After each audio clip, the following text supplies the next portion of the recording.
안녕하세요. 실리콘밸리 누나 미셸입니다. 오늘은 혹시 여러분 중에서 노후를 잘 못한다 그런 분들이 계신다면 이걸 꼭 보셔야 합니다. 제가 성격이 좀 외향적으로 보이지만 좀 내향적인 부분도 굉장히 많이 있어요.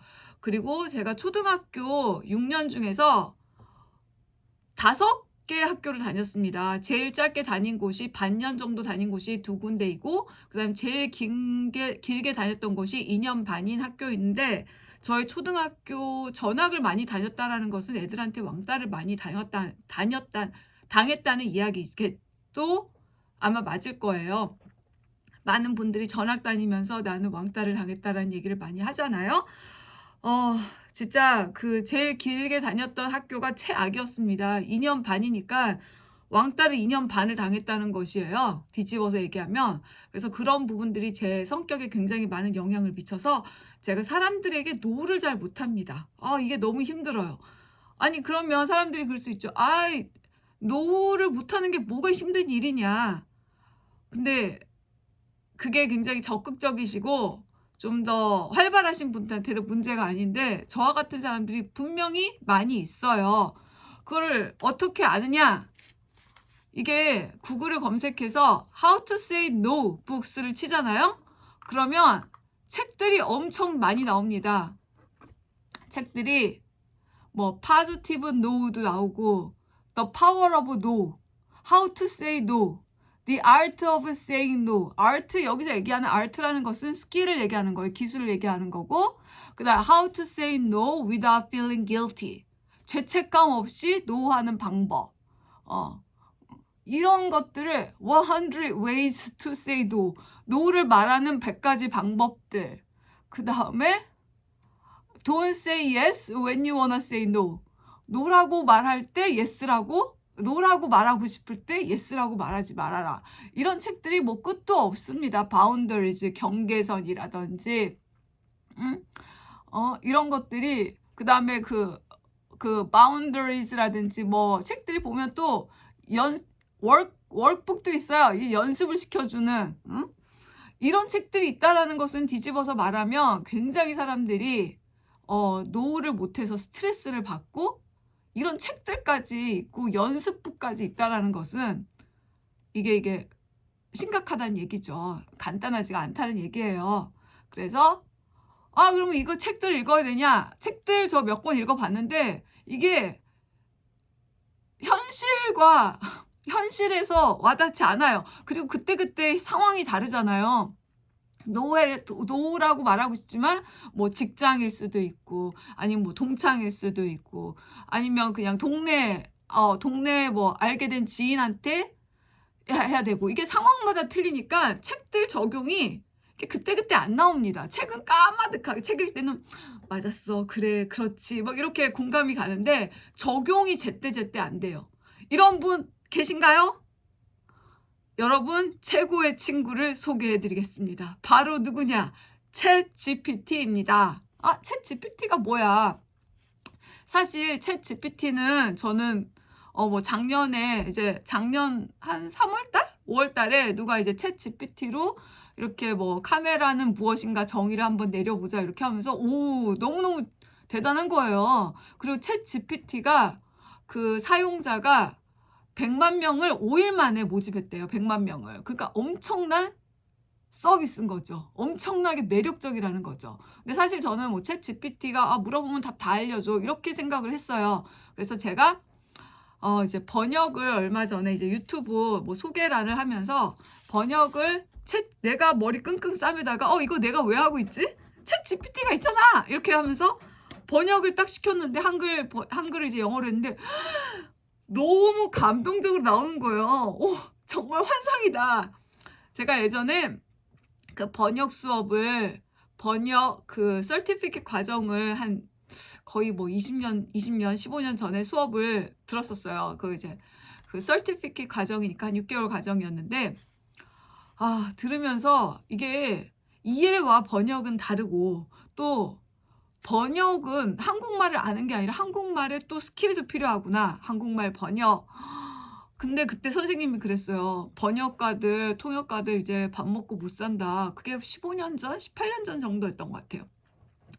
그래도 그때 그 말이 별로 와닿지 않았어요. 뭐 그분은 이제 번역가들, 통역가들 먹고 살기 쉽지 않아. 그래도 또 그거는 그냥 먼 훗날의 이야기라고 생각했는데, 오 진짜 보니까 번역가, 통역가들 밥 못 먹고 살게 생겼다. 왜냐하면 너무 빠르게 동시 통역도 뭐 거의 동시 통역 수준이에요. 어?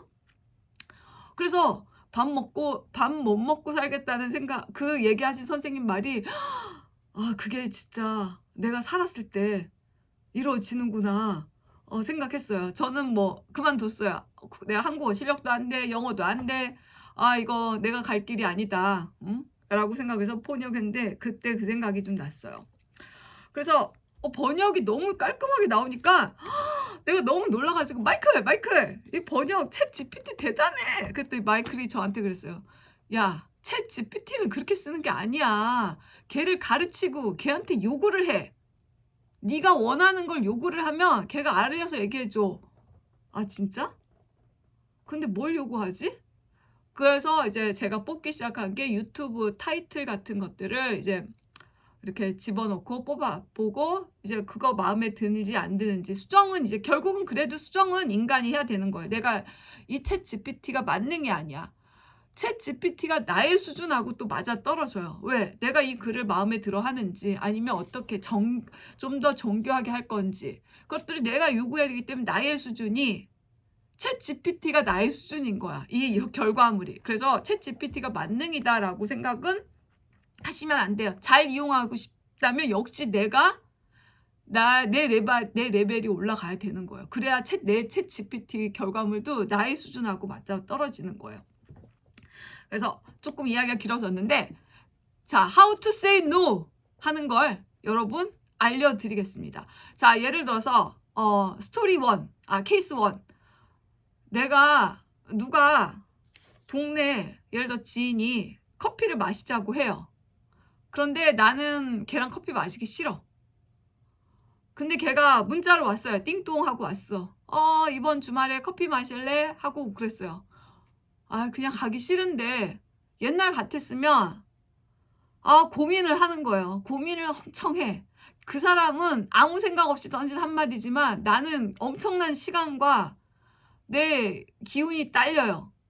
거절을 못하니까 결국은 마지 못해서 그냥 뭐 그렇게 해요 하고 그 사람의 시간에 맞춰서 그냥 나가서 커피를 마시는 거예요. 즐겁지 않지만 또 즐거운 척도 해야 돼. 이게 얼마나 악순환입니까? 그런데 챗 GPT가 그걸 해결해줘요. 보세요. 나 동네 친구한테 문자 받았어. 커피 마시자고. 근데 그 사람하고는 커피 마시고 싶지 않아. 어떻게 거절을 해야 하지? 알겠어. 상황이 민감하겠네. 간단하게 고마운 마음을 표현하면서 다른 계획이 있거나 바빠서 못 간다고 말해봐. 솔직하고 친절하게 거절하는 게 좋아. 그러면 예문 좀 알려줘. 물론이야. 고마워. 근데 오늘은 이미 다른 일정이 있어서 커피 마시러 가기 힘들어. 다음에 시간이 되면 꼭 만나자. 이런 식으로 말해보는 건 어때? 그거보다 조금 더 프렌들리하게 만들어줘. 알겠어. 고마워. 오늘은 좀 바빠서 커피 마실 시간이 없어. 다음에는 꼭 함께 할 수 있을 거야. 다시 알려줘서 고마워. 이런 식으로 말해보는 건 어때? 그것도 괜찮겠네. 그리고 회사 좋아. 편하게 동료가 사용해봐. 뭔가 더 도움이 필요하면 말해줘. 회사에 내가 제일 싫어하는 동료가 있는데 나한테 굉장히 나한테 여자친구가 되고 싶어 하는 것 같은데 나는 그 사람이 싫어. 그 사람이 저녁을 먹자고 했는데 어떻게 거절해야 돼? 그런 상황은 어려워. 솔직하고 친절하게 말하는 게 중요해. 미안해. 나는 친구로서 편안하게 지내고 싶어. 여자친구로 생각하지 말아줬으면 좋겠어. 저녁에 다른 계획이 있어서 가지 못하겠어. 이런 식으로 말해보는 건 어떨까? 좋아, 좋아. 굿. 그 다음에 알겠어. 편안하게 대처했네. 더 도움이 필요하면 언제든 물어봐. 계속 지내봐. 거래처 사장님이 있는데, 거래처 사장님이 나에게, 자꾸 저녁을 먹자고 하는데, 사업상 중요한 분이지만 나는 사적으로는 만나고 싶지 않아. 그럴 때는 어떻게 저녁 식사를 거절해야 돼? 상황을 존중하면서 거절해보는 건 어떨까? 사업에는 큰 존경을 가지고 있지만 현재 사적인 일정으로 인해 만날 수 없어서 정말 죄송해요. 다른 시간에는 기꺼이 만나러 갈게요. 이런 식으로 말해보는 게 좋을 것 같아. 근데 나는 그 사람한테, 어, 로맨스의 가능성이 전혀 없다라는 것을 꼭 봐가지고 싶어. 그렇지만 사업적으로는 계속 연결되어야 돼. 그래서 정중하게, 상처 주지 않게 거절하고 싶어. 확실하게 표현하면서도 존중하는 태도가 중요해. 비록 로맨스의 가능성은 없지만 사업적으로는 계속 협력해 나갈 수 있을 것 같아. 서로의 전문 분야에서 협력하는 것에 집중하면 좋을 것 같아. 이런 식으로 전해보는 건 어떨까? 그러니까 그러면 문구를 만들어줘.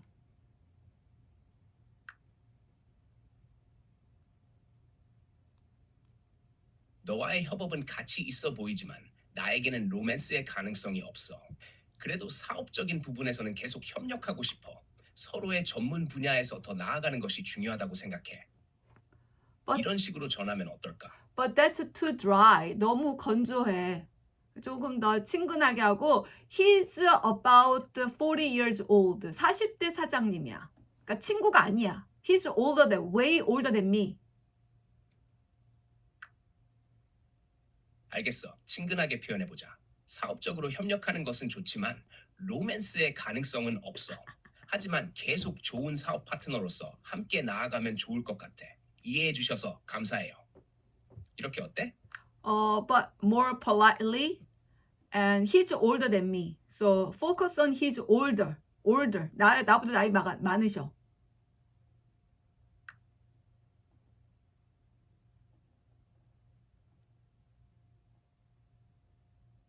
Of course, considering the age difference, you can say 저와 같은 연령대가 아니라 로맨스의 가능성은 없지만 사업적인 부분에서는 계속 협력하고 싶어요.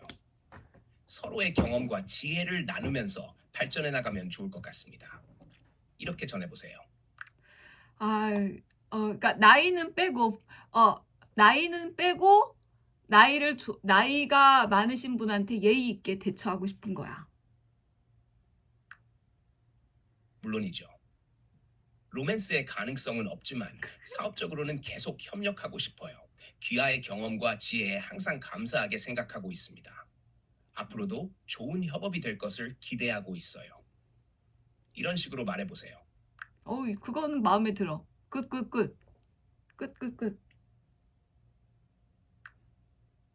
네, 다행이에요. 좋게 받아들여지길 바라며 다른 도움이 필요하면 언제든 물어봐 주세요. 좋은 협업이 이어지길 기대할게요. 그다음에 동네 지인에게 커피 먹자고 문자를 받았는데 나는 걔랑 커피 마시기가 싫어. 어떻게 거절해야 되지? 정중하게 그러나 프렌들리하게.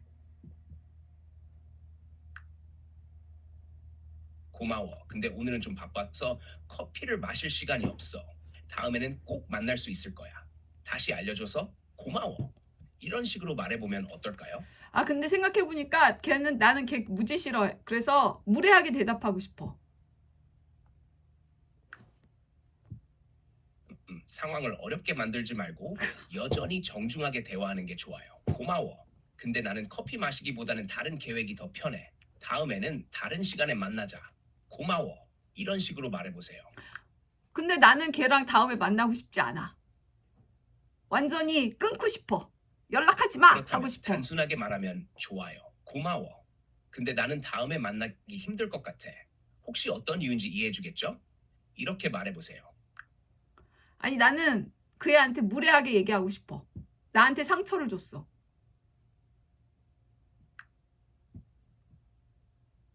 감정이 곤두서 있겠죠.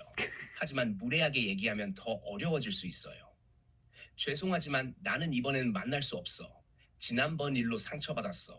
다음에는 서로에게 더 좋은 경험이 되길 바랄게. 이런 식으로 표현하면 어떨까요? No.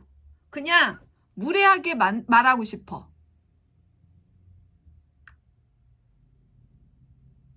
혹시 그 사람에게 정말 중요한 이유가 없다면 상황을 더 어렵게 만들지 않는 게 좋아요. 미안하지만 나는 다음에 만날 생각이 없어. 더 이상 연락하지 말아줘. 이런 간단한 메시지로 표현할 수 있겠어요. 그래도 무례하면 안 될까? 알겠어요. 무례하지 않게 표현해보죠. 아니야, 무례하게 죄송하지만 표현해줘. 나는 현재로서는 다음에 만나기 어려울 것 같아. 감사하게 생각하지만 조금 더 시간이 지난 후에 다시 연락해 주시면 감사하겠어요. 아니야, 이런 식으로 말해보세요. 아니야, 무례하게 말하고 싶어. 무례하게. 이해해요. 미안하지만 나는 다음에 만날 생각이 없어. 좀 더 나의 공간을 줬으면 좋겠어. 이렇게 좀 직설적으로 전해보세요. 무례하게. 더 무례하게.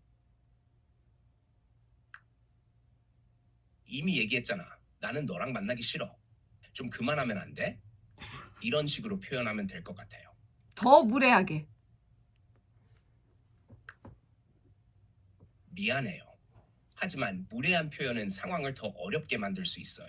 상대방의 감정을 존중하며 다음에 만날 생각이 없어. 이해해 주길 바라며 좋은 하루 보내세요.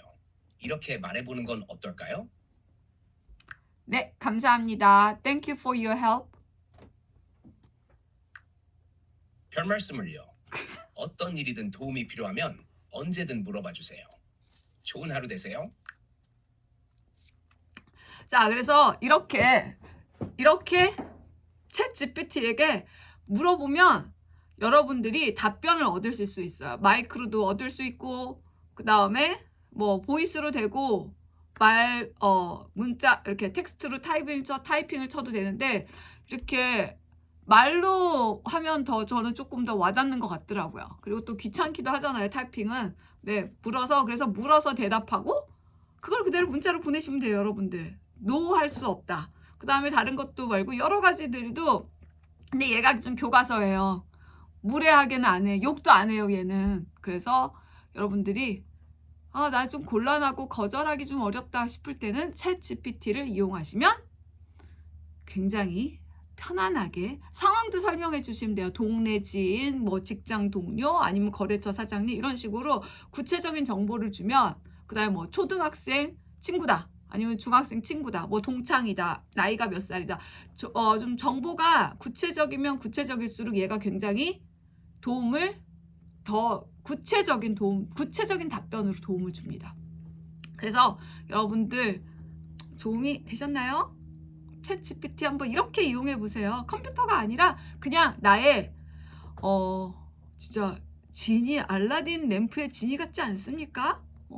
그냥 물어보면. 근데 얘는 그래픽은 안 되고 오로지 이런 보이스랑 이런 텍스트 기반으로만 됩니다. 빨리 얘가 더 발달했으면 되겠어요. 그리고 이거는 프리로 이용하는 거고요. 돈을 내시면 최근 정보까지 알 수 있는데, 저는 아직 돈을 안 내고 있는데 이 정도도 저는 충분하게 하고 있어요. 그 대신 뭐 이제 최신 뉴스 같은 것들은 2021년까지 자기는 업데이트 되어 있다, 이 회사에 대해서 뭐 물어보면 2021년까지 정보라고 얘기를 해주기 때문에, 네, 돈을 내시면 바로 최신 정보까지 얻을 수 있습니다. 그리고 주식 상황 이런 것들은 얘기해 주지 않습니다.